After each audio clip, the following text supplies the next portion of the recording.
Fala aí, galerinha. Quanto tempo que eu não solto um vídeo aí, hein? Tem uns 15 dias que eu não solto um vídeo. Saíram uns vídeos aí sobre a África e tal. E eu não fiz mais os vídeos das resoluções, né? E tal. Ficou tudo atrasado. Confusão, cara. A gente é confuso assim mesmo. Peço desculpas aí. Então vamos fazer aqui mais um videozinho da série de legislações.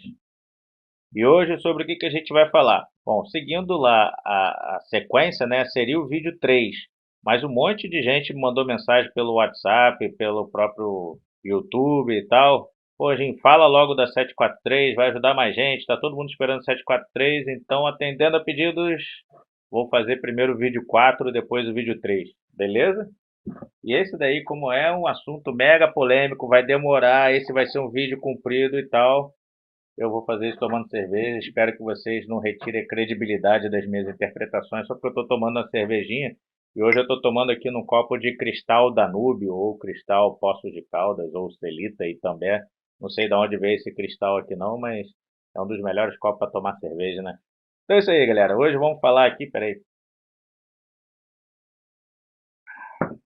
Vamos falar aqui da 743 e, de novo, fazendo aqueles mesmos avisos de sempre. Não sou advogado, essa é a minha interpretação dessas leis e dessas resoluções. Não assumem isso como uma verdade, tá? E nem como uma fonte oficial de informação. Eu me isento de qualquer problema que tenha acontecido contigo porque você simplesmente usou a minha interpretação sem fazer a sua própria, entendeu? Então, se você precisa tomar uma decisão muito crítica sobre esse assunto, procure um advogado ou vá no órgão competente desse daí, faça uma consulta, valide a informação. E não adianta você só chegar lá, ligar para o Detran, Detran, é isso, eles vão falar qualquer coisa. Você tem que ir lá no Detran e protocolar uma consulta formal ao Denatran ou ao Contran, porque é quem tem competência para te responder isso daí. Não adianta você falar, eu liguei lá pro carinha do Detran, o cara que me atendeu falou isso, isso, isso. Não é isso, tá? Eles vão te dizer uma coisa que nem sempre é um entendimento do Denatran e do Contran, que é quem de fato tem competência para te tirar essa dúvida. Tanto que essa resolução específica, 743, saiu lá no Detran, no Denatran, e os Detrans, cada um começou a fazer de um jeito diferente. Então, não é no Detran que você tem que tirar dúvidas sobre essas coisas, é no Denatran. Você vai chegar no seu Detran, vai protocolar lá por escrito um pedido de esclarecimento e tal, e o Contran ou o Denatran vão tirar essa dúvida para você. Então, utilizem essas informações por conta e risco, e eu estou me baseando nas resoluções e nas leis vigentes em maio de 2020. Mentira, essa daqui eu já estou gravando em junho, então até junho de 2020 isso tudo que eu estou falando aqui estava vigente, tá? E eu estou tirando todas as informações do Detran, do Contran, do Detran do Rio, do Cetran do Rio, que aqui nesse caso da 743 tem algumas coisas que são diferentes realmente entre os estados e tal. É bom você consultar como que está acontecendo no seu estado. Então, falando aí da transformação para motorcasa artesanal, tá? O que aconteceu? Em 2008, saiu essa resolução 291 e uma resolução 369 que diziam que você precisava ter um CAT, que é um certificado de adequação, de transformação, ou algo do tipo, que nada mais era do que um documento expedido junto com o Inmetro, com vários órgãos, que certificava que tudo que você ancorou, que você fixou no carro, tinha segurança correta, estava tudo conforme as normas e parará, parará, parará. Faz sentido esse documento, essa resolução? Estava fazendo sentido na época, porque o pessoal estava construindo um monte de coisa aleatória. Então o cara pegava, por exemplo, um Jeep, tirava a carroceria e fazia uma aranha, sem segurança nenhuma, sem cinto de segurança, sem Santo Antônio. Aí o cara fazia um bugre, o cara fazia um troço tudo de qualquer jeito, né? E sem segurança também, sem as lanternas, sem o Santo Antônio, sem cinto de segurança, com pneu de qualquer coisa, com freio inadequado. Então cada um estava construindo uma coisa da forma como achava que era o melhor engenheiro do mundo, né? Então o que eles fizeram? Para acabar, para diminuir com o acidente, acabar com esse problema, eles colocaram lá que qualquer transformação que você tem que fazer em qualquer coisa, eles não eram específicos para a motor casa. Qualquer transformação que você precisasse fazer, você precisaria ter um CAT. E No caso, as motorcasas, os motorhomes, né, entraram nessa também. Eu acho até que tem uma menção em uma dessas resoluções fixando bastante para a motorcasa também. Provavelmente o pessoal estava fazendo qualquer coisa também, virou bagunça, e aí o pessoal resolveu travar um pouco. E aí, entre 2008 e 2018, ninguém conseguia documentar um motorhome artesanal. Aquelas fábricas grandes, a San Inácio, a Estrela, a Vitória, a Ventura, eles tinham CAT para os modelos que eles estavam fazendo. Para a gente que queria simplesmente pegar uma van, uma Kombi e fazer a nossa casinha simples ali dentro, a gente não podia. O que o pessoal estava fazendo? O pessoal construía e andava por aí sem documentação. A fiscalização não era tão intensa e tal, e o pessoal conviveu de boa ali entre 2008 e 2018. Aí o que aconteceu? Em novembro de 2018, eu não gosto muito de falar sobre política nem nada, mas pelo menos o nome desse deputado eu vou falar aqui porque foi ele que começou esse movimento. Não vou discutir se ele tinha algum interesse por trás, por que ele fez isso. Eu sei que ele é uma pessoa que tem motorhome, eu já vi ele acampando, por exemplo, lá na Expo Motorhome e tal. Não falei com ele pessoalmente, não conheço ele pessoalmente, mas o deputado Sérgio Moraes, do Rio Grande do Sul, encabeçou aí essa discussão da resolução que saiu com o número de 743 em 12 de novembro de 2018. Ela foi publicada no Diário Oficial em 20 e pouco de novembro de 2018. E aí, quando essa resolução saiu, ela era, você não estava muito específica. Aí começou uma guerra nos Detrans todos, porque nenhum Detran estava aceitando. Você ia lá e o cara falava, não, nosso entendimento é que ainda assim precisa do CAT. Eu, por exemplo, fui aqui no Rio de Janeiro e ele falava, pô, como essa resolução 743 ela não revogou as resoluções 291, 369 e um monte de outra resolução para trás, eles estavam com o entendimento de que precisava realmente ter o CAT. Em alguns estados o pessoal já estava conseguindo, no Rio de Janeiro não estavam conseguindo. Dá uma olhada nos meus vídeos anteriores aí, tem uns 3 ou 4 vídeos das minhas idas lá no Detran, até que em abril de 2019 saiu a portaria do Denatran, que é a 1097. O que é CONTRAN, Denatran? Lembra lá do primeiro vídeo que eu fiz sobre as resoluções? Mas lembrando aqui, o CONTRAN é o órgão consultivo, é ele que faz as legislações, é ele que tem competência para definir as leis, as resoluções, as regras, tá? E o Denatran faz as portarias, que é como o Denatran vai solicitar que os Detrans sigam com as instruções definidas pelo CONTRAN. E aí o Denatran, só em abril, quase 6 meses depois, fez essa portaria aqui que deu ali um direcionamento para os Detrans de como eles deveriam seguir. E aí, como que ficou a sequência? Você tem que primeiro ir no Detran, apesar de na 743 não estar dizendo isso, primeiro você tem que ir no Detran pedir uma pré-autorização. Por que você tem que fazer isso?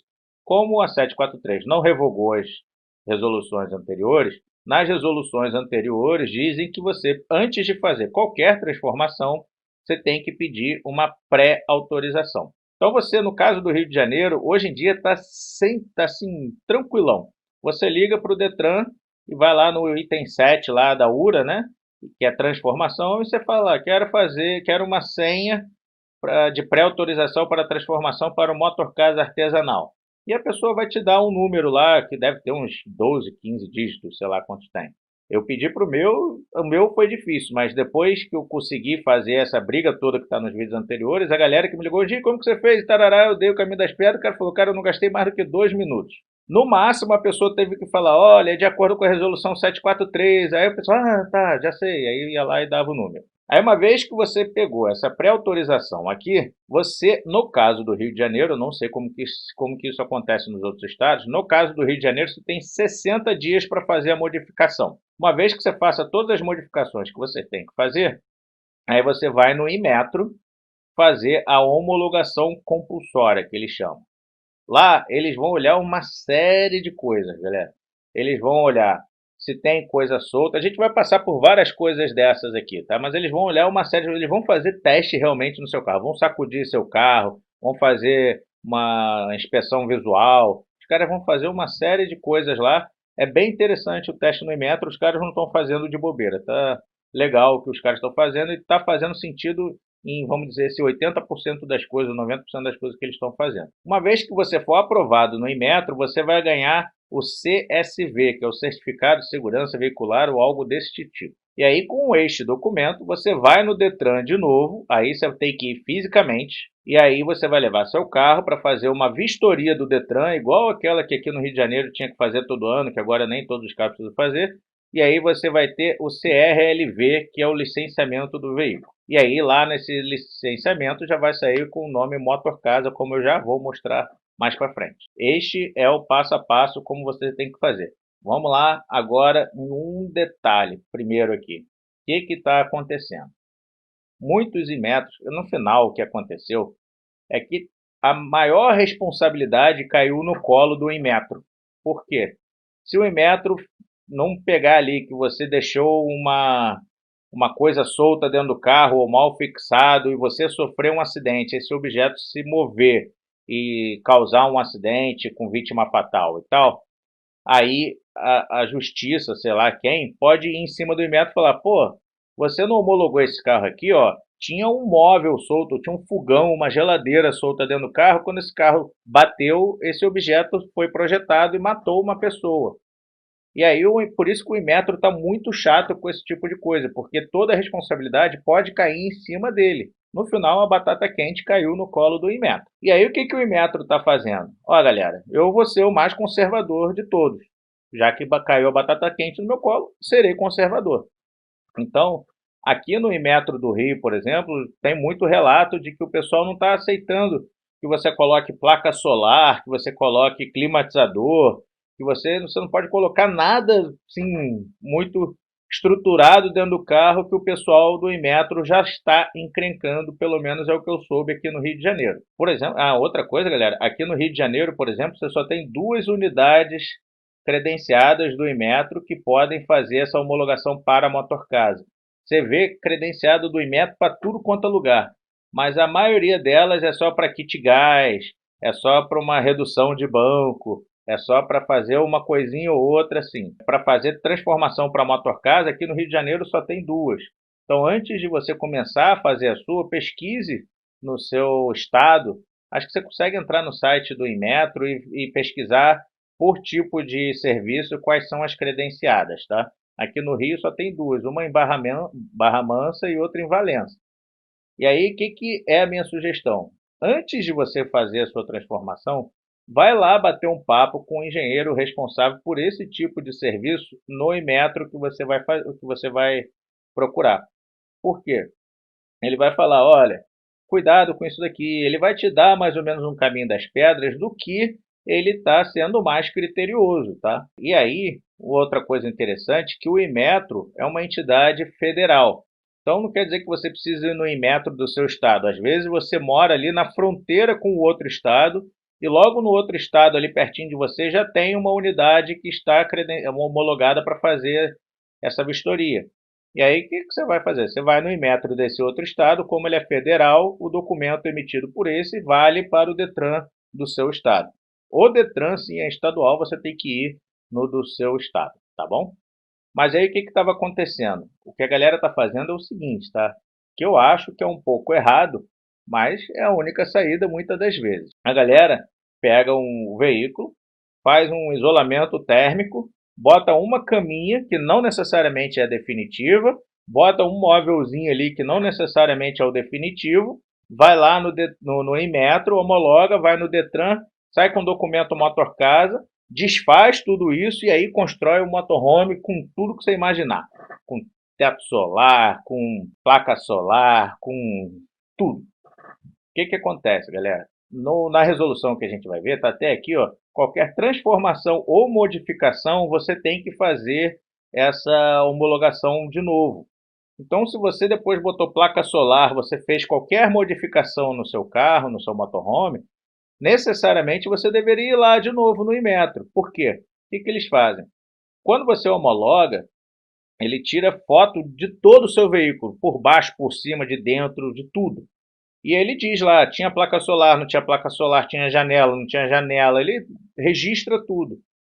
Por quê? Se você sofrer esse acidente e essa geladeira atropelar todo mundo que está dentro do carro e matar alguém, o Inmetro vai falar, pô, mas quando eu homologuei não tinha geladeira.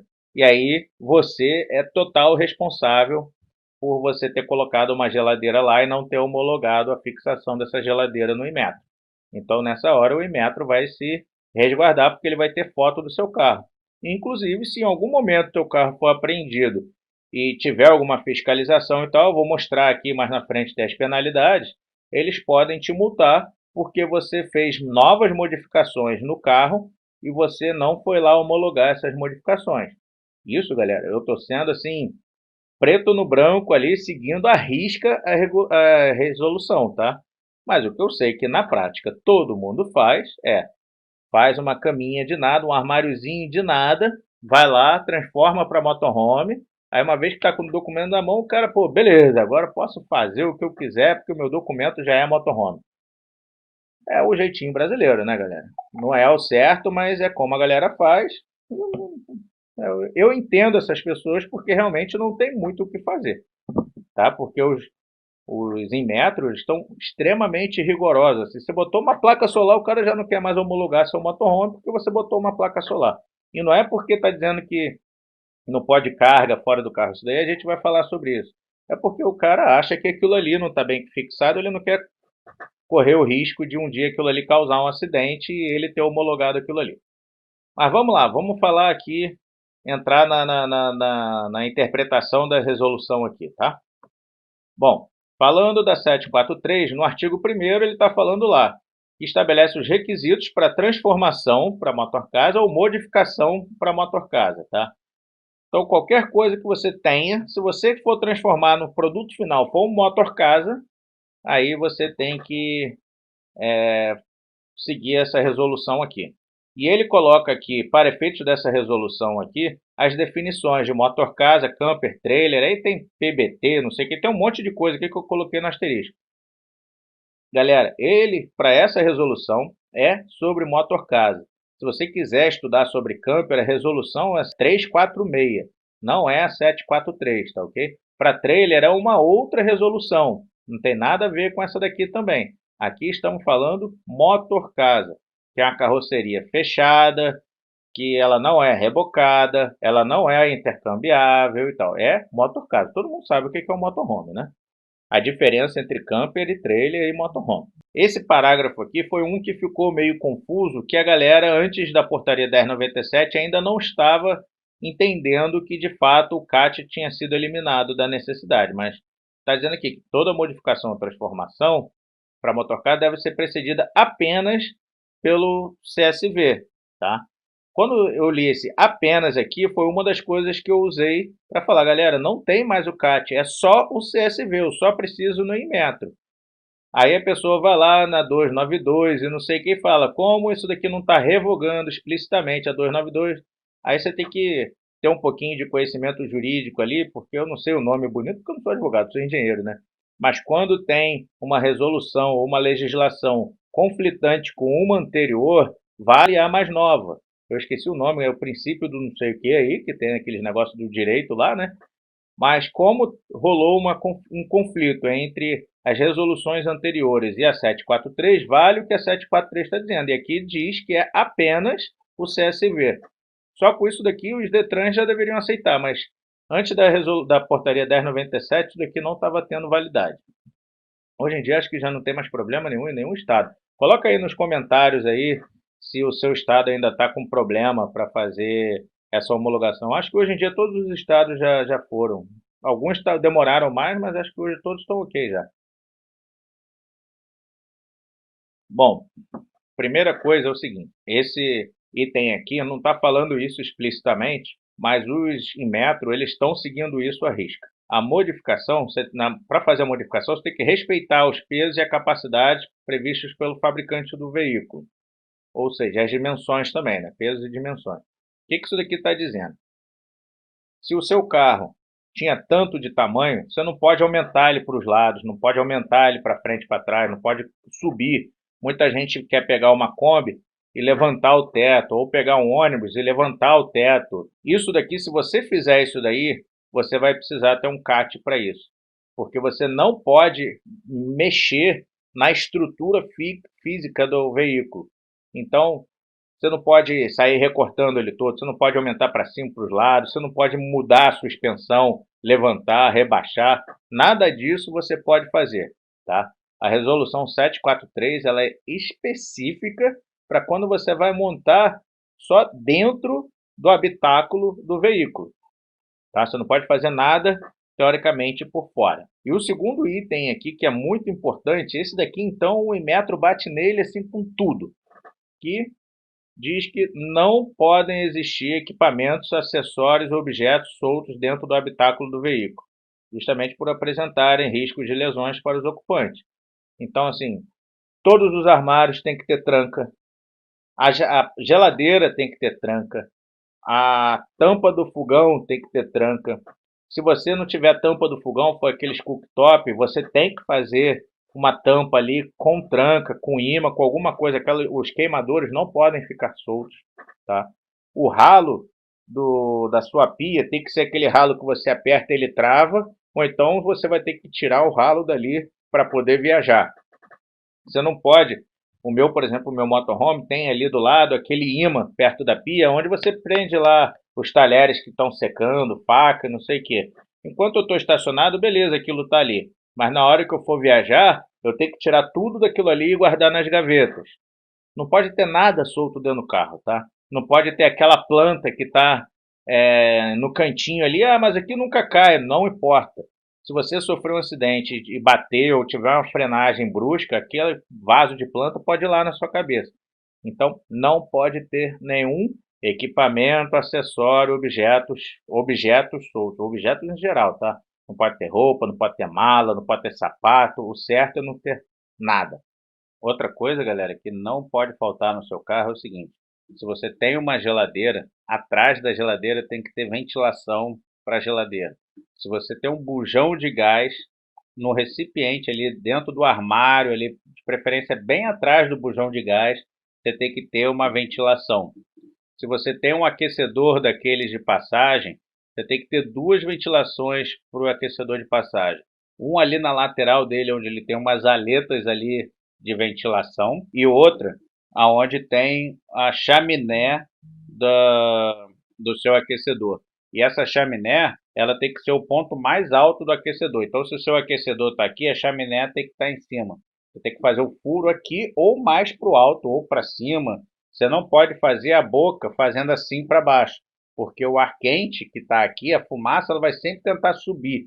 Ela não vai descer. Então, ela vai ficar acumulada aqui e vai voltar por dentro do aquecedor e vai encher a parte de dentro do seu motorhome com os gases tóxicos, né?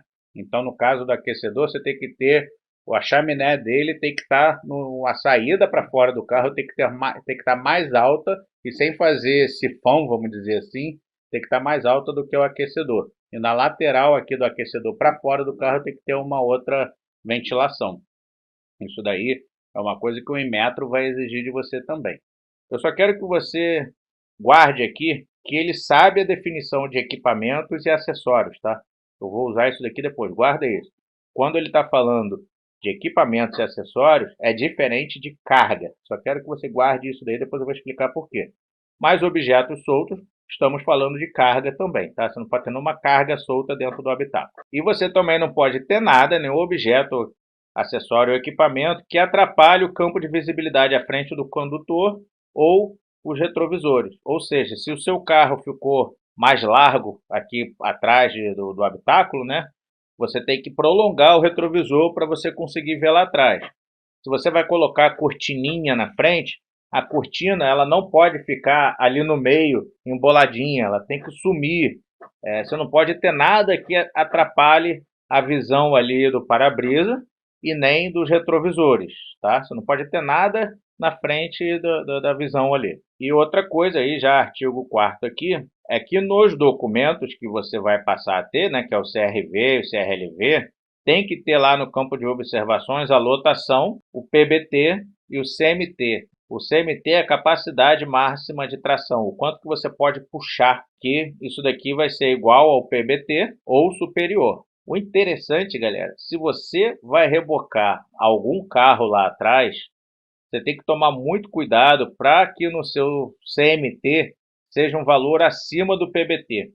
Porque se for só o CMT e o PBT, você não pode rebocar ninguém. Porque o PBT é o peso bruto do teu carro, do carro mais a carga. Então, se o CMT for igual ao PBT, você só pode carregar aquilo ali, o carro com a carga que está dentro dele. Se o seu CMT for superior ao PBT, isso é o que você pode carregar tracionando atrás, num reboque, alguma coisa assim, puxar um carrinho lá atrás que você queira. Então, se você vai fazer uma transformação e você pretende puxar um carro atrás do seu ônibus ou do seu micro-ônibus, veja o CMT. Se você vai colocar uma moto atrás da sua van, atrás do seu ônibus, não tem beleza, não tem problema. O CMT pode estar igual ao PBT. Mas se você quer rebocar um carro, o CMT tem que comportar o peso desse carro. E aí o artigo 5º aqui também é muito claro. O seu motorhome tem que ter todos os equipamentos obrigatórios gerais que estão lá na resolução 14 de 98.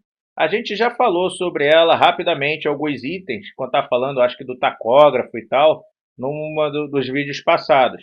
Ela é uma resolução gigantesca que tem. Você tem que ter farol, tem que ter lanterna, tem que ter retrovisor dos dois lados, só de um lado, dependendo do ano, tem que ter retrovisor no meio, não precisa, parará. Tudo ali está descrito nessa resolução 14. Ela é gigantesca. Se o seu carro veio de fábrica com aquelas coisas de segurança e tal, não tire nada, porque provavelmente ela está ali porque ela está nessa resolução 14 de 98, entendeu? Se tem retrovisor dos dois lados, não tira o do lado de cá achando que, não, mas esse daqui não precisa. Provavelmente, dado o ano do seu veículo, é obrigatório ter retrovisor dos dois lados. Então, cuidado quando você for sair tirando as coisas do seu carro, dá uma olhada nessa resolução aqui se você não está tirando coisas demais, ok? Agora, aqui ficou bem explícito, e a gente já falou isso daqui no vídeo do tacógrafo, que motorhome não precisa mais usar o tacógrafo, que tem esse nome bonito aqui, registrador instantâneo inalterado de velocidade e tempo do... Não precisa, caso o seu motorhome seja na categoria particular.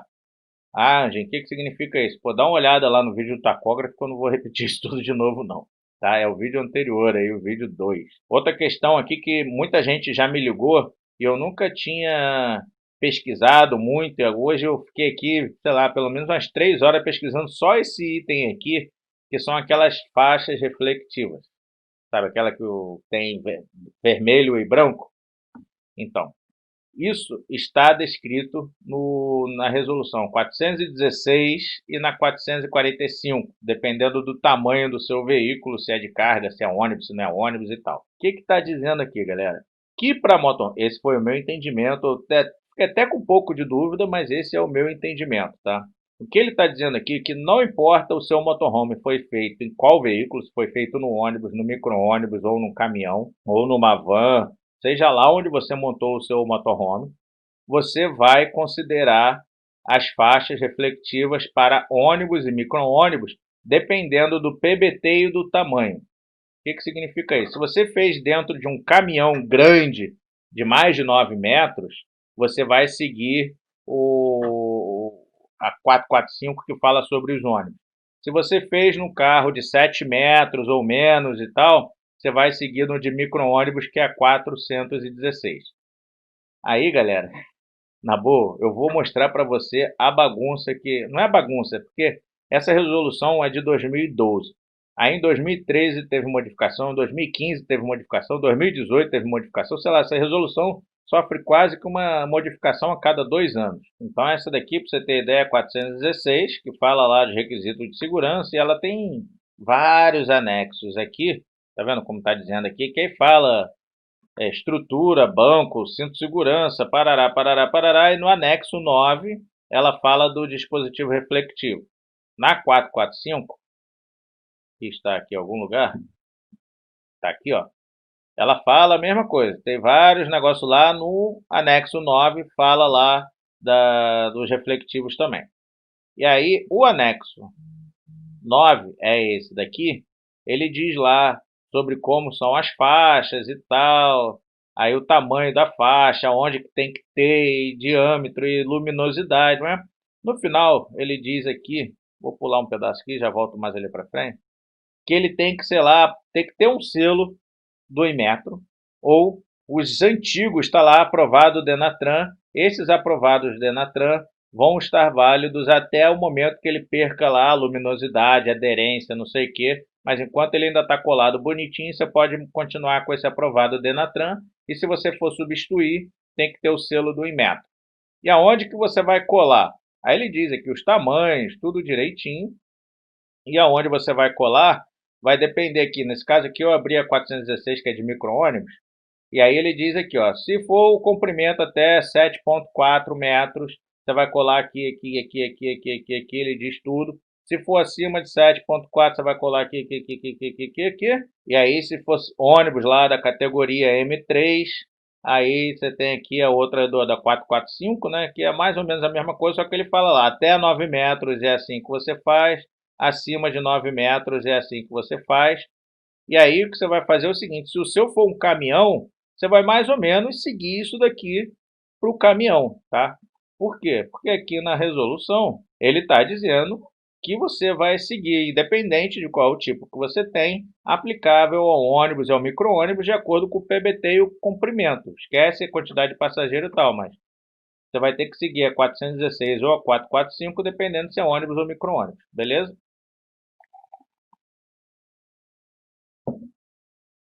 E aí você procura aí o anexo dessa resolução 46445 para você saber aonde que você tem que colar os adesivinhos lá, tá?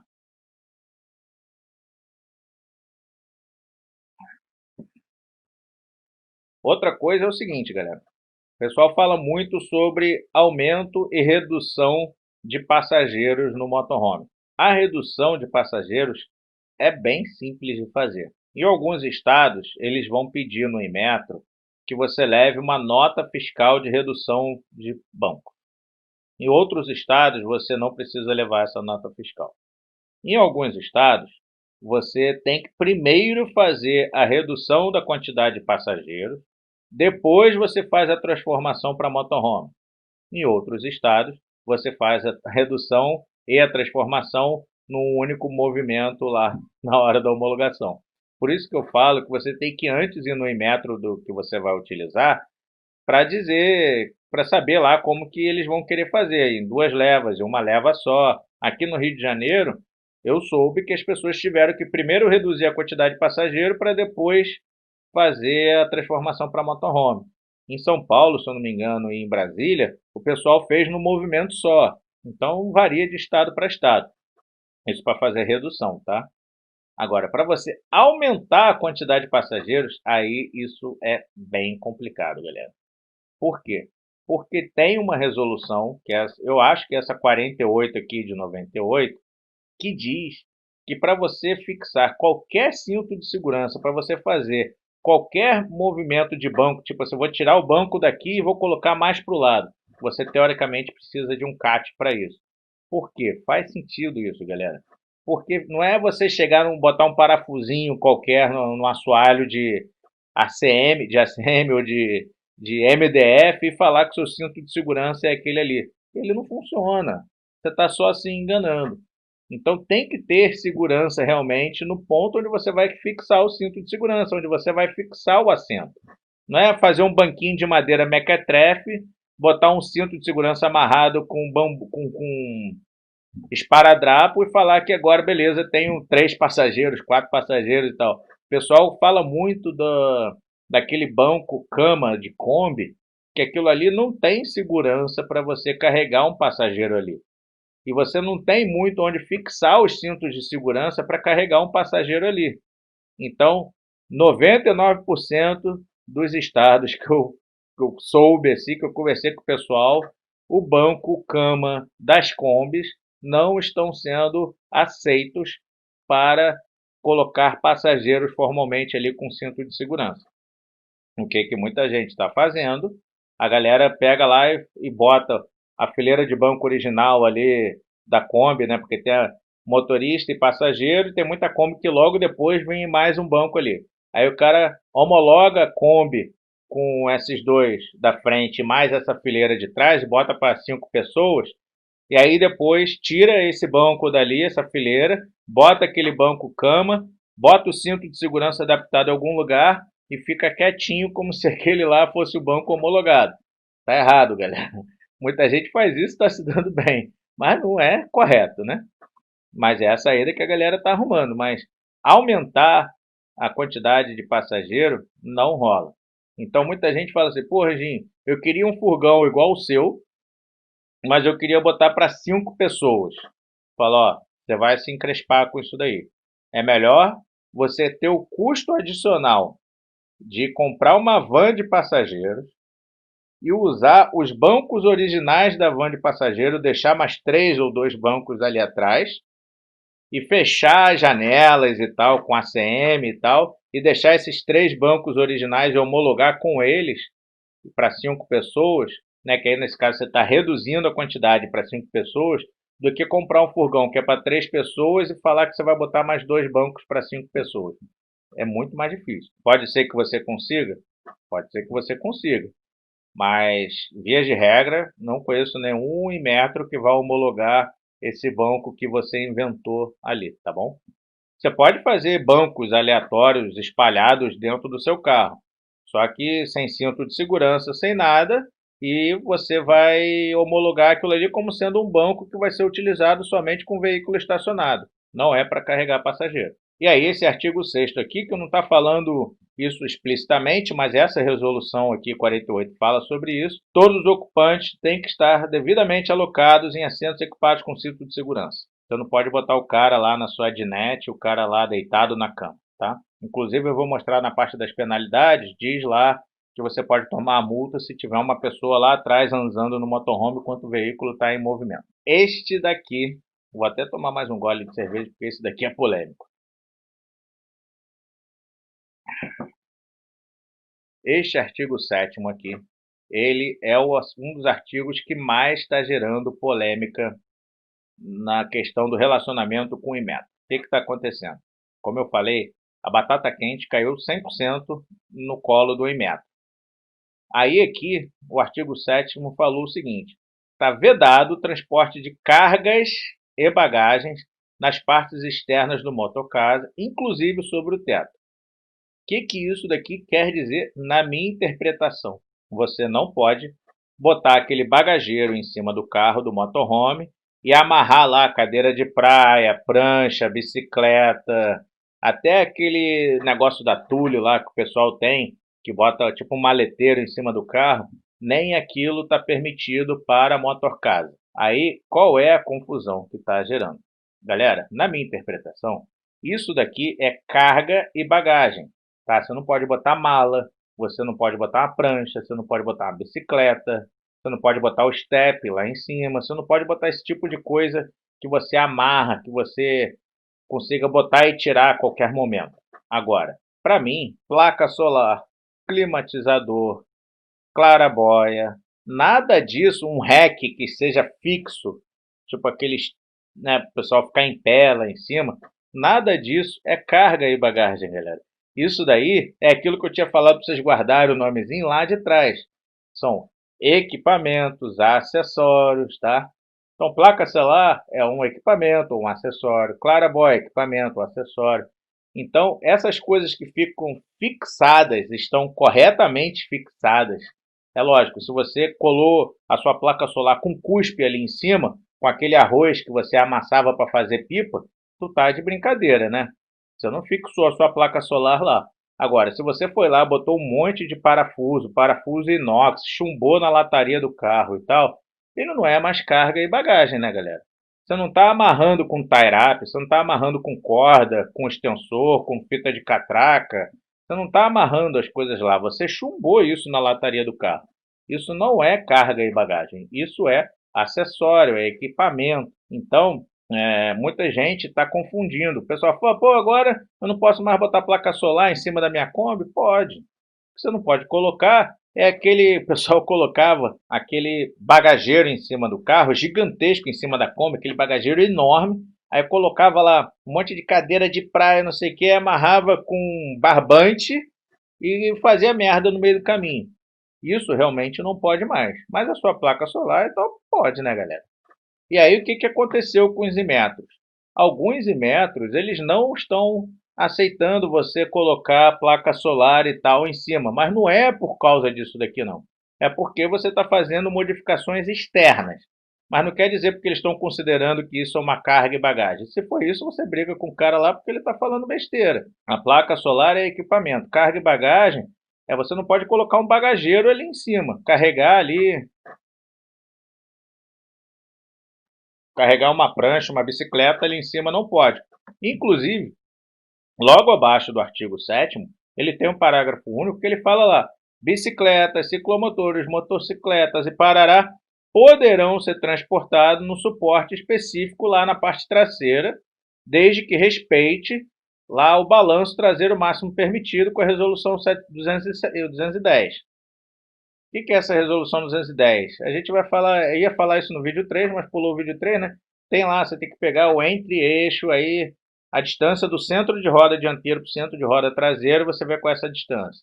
Aí do centro de roda traseiro até o final lá da onde vai estar a sua moto ou bicicleta, tem que ter no máximo 60% do tamanho desse entre-eixo. É isso que diz majoritariamente essa resolução aqui. Então fica bem claro aqui para mim que no artigo 7º ele está falando de carga, tá, galera? Você não pode carregar uma bicicleta lá em cima, não pode carregar uma moto lá em cima, você não pode carregar uma prancha, mas placa solar você pode colocar. O que está falando aqui também é que você pode carregar bicicleta, moto atrás, desde que você respeite lá o balanço traseiro. E tem lá que você tem que amarrar com 2 cintas têxteis, tá? Daquela de capacidade de tração lá de 1 tonelada, tensionada lá com catraca, tem que ser aquela com catraca. Você não pode amarrar com cordinha, com arame, nem com extensor, tem que ser com catraca. Muita gente fixa até com um grampo com parafuso. Eu acho até melhor do que a catraca.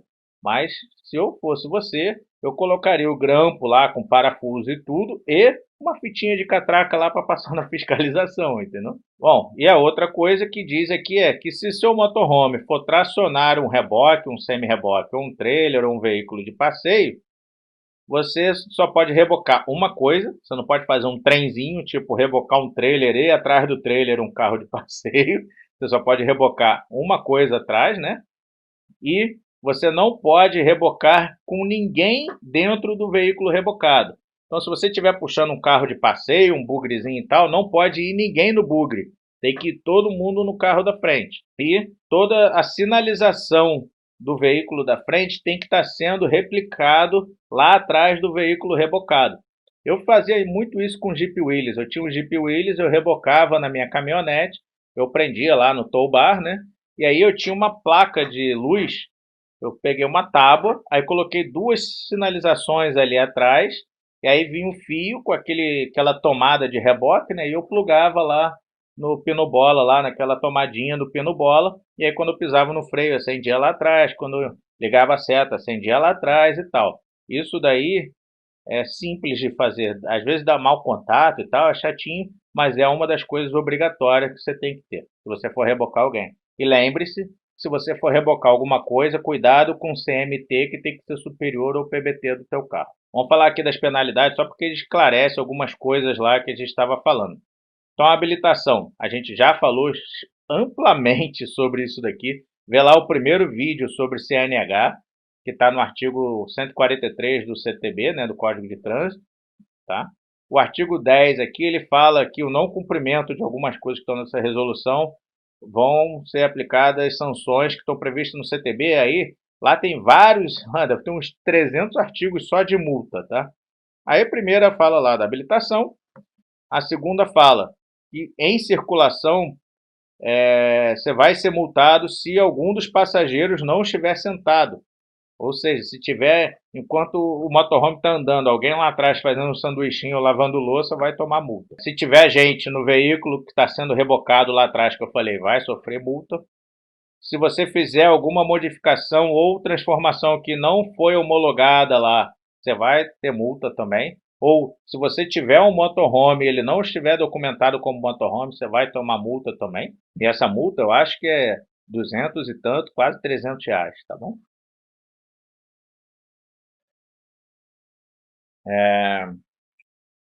Mais o quê?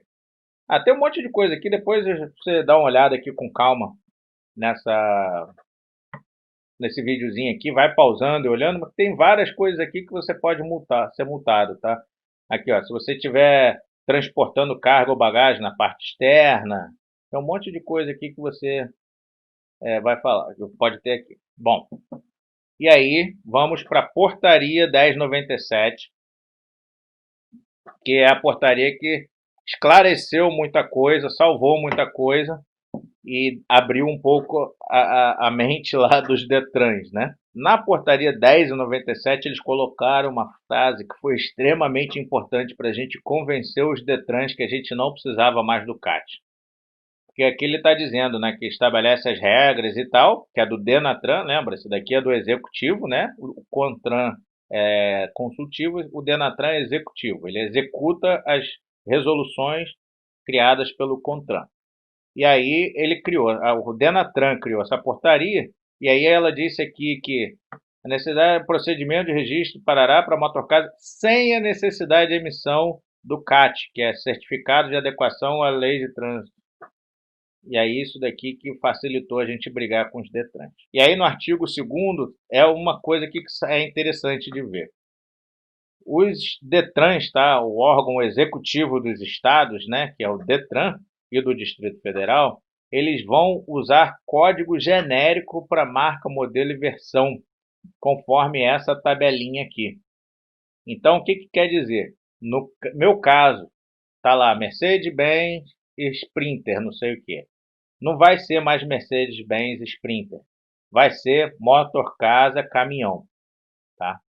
O meu é uma Volkswagen Kombi. Não vai ser mais Volkswagen Kombi. Vai ser Motor Casa Caminhoneta ou Motor Casa Micro-ônibus, dependendo de como era o seu documento original. Que ele está dizendo aqui, ó. Na escolha, parará, deverá considerar o tipo do veículo original e seu local de fabricação. Por que, que ele fala do seu local de fabricação? Porque se ele for fabricado no país, é só Motor Casa. Se ele for importado, é Motor Casa. No caso da minha Sprinter, ela é importada, porque ela é fabricada lá na Argentina. Então, no meu caso, que é uma 515, que hoje em dia é um caminhão de carga, ela passa a ser um porque é importada, Motor Casa Caminhão. Ela deixa de ser uma Sprinter, Mercedes Sprinter 515. Ela passa a ser um Motor Casa Caminhão. Aí outra coisa que diz aqui nessa portaria também é que se uma empresa ou você tem um CAT para fazer essa transformação e esse seu CAT licencia um código específico, você pode usar ainda esse código específico. Por quê? A San Inácio, ela tem lá, San Inácio modelo 6.9, 7.2, parará, na versão, né? Então tá lá, marca San Inácio, não sei o que, 6.9. Pode botar o nome dela lá, não é mais Mercedes Sprinter, é San Inácio 6.9. E aonde estava lá, caminhão, carga, caminhão especial, caminhoneta especial, mista, micro-ônibus passageiro, aonde estava dizendo isso, passa a ser o tipo motor casa, a espécie especial na carroceria fechada. Tá isso de acordo com a 291. E aí o que, que quer dizer isso? Na 291 tem uma tabelinha dessa daqui que diz, ó, se eu estou transformando um motor casa tal, seja uma caminhonete, um micro-ônibus, um utilitário, qualquer coisa, para motor casa, o tipo, espécie, parará, passa a ser motor casa especial fechada. Por exemplo, um caminhão, o meu hoje em dia, o tipo é caminhão, a espécie é carga e a carroceria, no meu caso, é fechada. Poderia ser aberto, se fosse um caminhão de carga com aquela carroceria aberta. Mas o meu é um caminhão de carga, minha 515. Uma vez motorhome, ela passa a ser motor casa especial. Ela não é mais caminhão ali no documento. Apesar de lá no modelo espécie parará aparecer motor casa caminhão. Beleza? Isso que quer dizer esse item aqui. E aí, para dar mais um exemplo aqui, Pedro, brigadão aí, o Pedro lá do canal Deixando o Amor Guiar. Um abração lá para o Pedro e para a Mari. Ele me mandou aqui o documento da Kombi dele, para a gente mostrar isso daqui. Esse daqui está um pouquinho diferente, porque é aquele que tira pelo pelo aplicativo, né, com QR Code e tal. Esse daqui ele tirou foto do documento atual. Então tá lá. Antigamente a espécie tipo dele era micro-ônibus passageiro não aplicável, tá? Ele aqui, nesse caso, acho que ele já tinha reduzido a quantidade de... Aqui, ó, 2 passageiros. Ele já tinha reduzido para 2 passageiros, porque originalmente eram 12 passageiros. No caso dele, ele teve que primeiro reduzir para 2 passageiros, para depois mudar para motorcasa. Mas no caso dele aqui, tá aqui, ó, 2 passageiros, Volkswagen, Kombi, lotação, passageiro, micro-ônibus não aplicável, tá? Esse daqui era o documento antes da transformação dele. E aí aqui ele já transformou.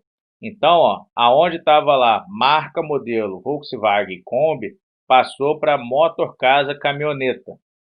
E aonde era passageiro, micro-ônibus não aplicável, está lá agora. Especial, motor, casa, carroceria fechada. Que é aquela parte que eu falei da 291, tá? E aí o que é interessante que eu estava procurando aqui no documento é que lá, lembra que eu falei que tinha que mostrar o PBT, o CMT e não sei o que? Então, isso está numa outra, nesse cara aqui, você vai mudando aqui de paginazinha, chega neste arquivo aqui, que é mais informações sobre o documento do Pedro também. Então, aqui está dizendo cilindrada, parará, o PBT dele é de 2,2 toneladas, tá? E o CMT está 2,2 toneladas. Ele não pode rebocar nada lá atrás. Ele não pode puxar nenhuma carretinha, não pode puxar um carro, não pode puxar um mini bug, não pode puxar um bug, não pode puxar nada lá atrás. Porque o CMT dele está exatamente igual ao PBT. Entendeu? Esse CMT deveria estar aqui tipo 3 toneladas. Aí ele poderia puxar um semi-reboque lá atrás de 800 quilos, né? Como o dele está igualzinho, ele não pode rebocar nada lá atrás. E aí aqui está replicado essa mesma coisa que está aqui no outro documento dele, né? Então isso daqui é só para mostrar para vocês como que fica o documento. E, pô, galera, eu peço desculpa aí, porque eu fico botando essa imagem aqui minha aqui em cima do texto e tal. É que quando eu estou olhando aqui eu não vejo onde que está a minha caraça feia aqui. Então ficou aqui em cima do texto, mas tá aí, ó. Tem a minha cara feia em cima do texto para você conseguir ler aí como é que estava o texto.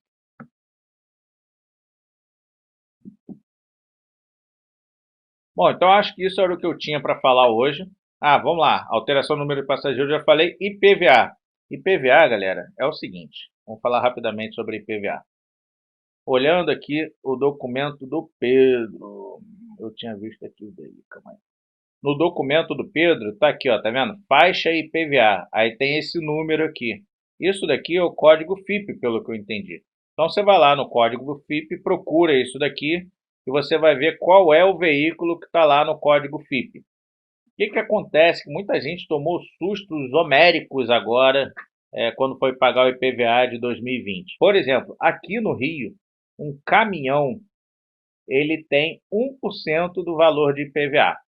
Se na tabela FIPE está dizendo que o meu veículo está avaliado em R$ 100.000, o IPVA do meu caminhão, sendo aqui no Rio de Janeiro, que é 1% de alíquota, vai custar R$ 1.000. Se uma vez transformado para motorcasa, aqui no Rio de Janeiro a alíquota é 4%. Sendo 4% de um veículo de R$ 100.000, ele vai para R$ 4.000 de IPVA. Mais o licenciamento, aquelas taxinhas da PVAT e tal. Só de IPVA passa para 4.000. Além disso, em alguns casos, alguns veículos mudaram de faixa de IPVA.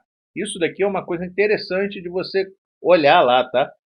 Porque se ele foi para uma faixa de IPVA diferente, pode ser que o seu IPVA mude mais ainda, tá?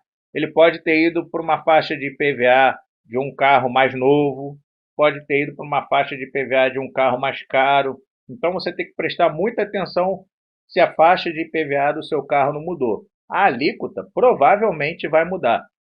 Lá no Espírito Santo e em São Paulo, muda de 1% para 2%. Então provavelmente seu IPVA vai dobrar quando você transformar para motorcasa.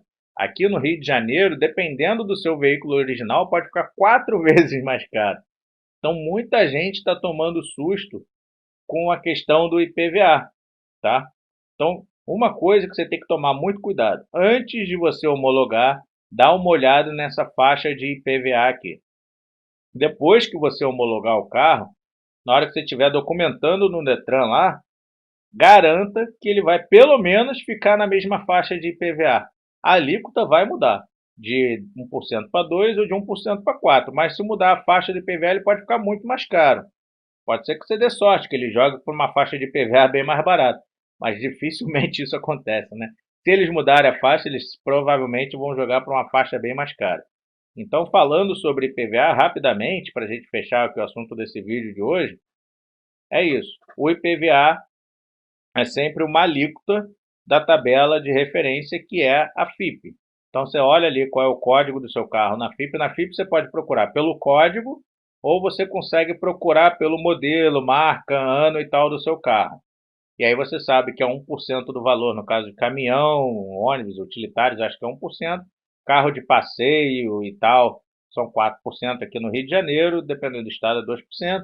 Então o IPVA varia de estado para estado, é bom você saber qual é a alíquota do seu estado e qual é a faixa do IPVA lá na tabela FIP do seu carro, tá bom? E quando você muda de motorhome, provavelmente vai para a mesma alíquota de carro de passeio, tá? Porque aqui no Rio de Janeiro, você tem lá, se é ônibus, caminhão, não sei o que é isso. Se é carro, ambulância, é isso.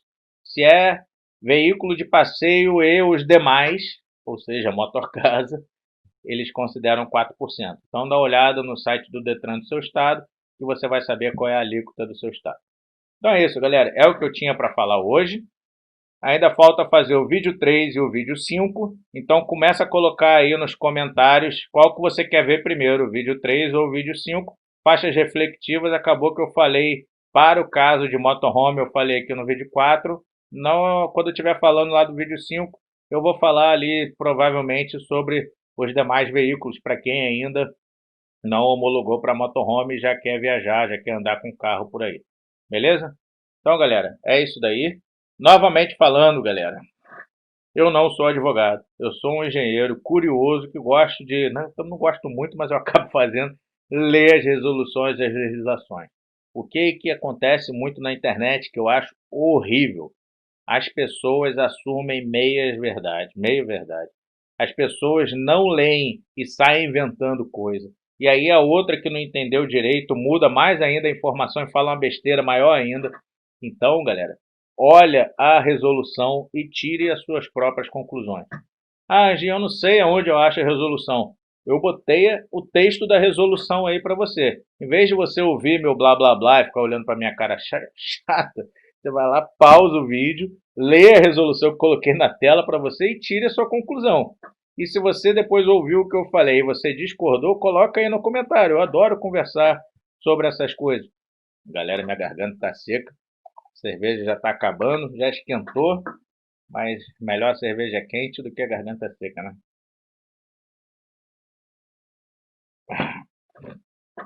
Então, galera, não fica ouvindo blá blá blá de internet. Quando você olha aquela explicação muito simplória na internet, ou aquele cara que é muito enfático, é isso e todo mundo é burro, só eu que sou inteligente e não sei o quê. Esse daí mesmo que você tem que ignorar totalmente. Aquele cara que no meu vídeo lá sobre a CNH, um monte de gente comentou no Facebook, no YouTube. Cara, é B ou é D? Não sei o que. É simples assim. Eu falei, galera, não é. Depende, tá na categoria particular. Se você fez isso, se você fez aquilo. Tem um monte de sinãos lá que eu fiquei 30 minutos no vídeo, fiquei uns 2 dias estudando para dar aquela informação certinha. Aí o cara vem achando que é super simples, vai lá e fala, é B ou é C? Caguei. Aí, galera, assim, toma muito cuidado, tá, com esse negócio de resolução, porque o cara que cospe uma informação de qualquer jeito para você, sem ler, ele só quer botar a informação dele que se dane, esse cara, ele pode te prejudicar, porque na hora que um guarda da polícia rodoviária te parar, esse cara que falou besteira, ele não vai lá te defender, entendeu? Então, eu também não vou lá te defender se a polícia rodoviária te parar e você tiver errado porque a gente teve uma interpretação errada aqui. Eu acho que você tem que ler a resolução e tirar a sua própria conclusão. Beleza? Então até o próximo vídeo aí. Um abraço e tchau!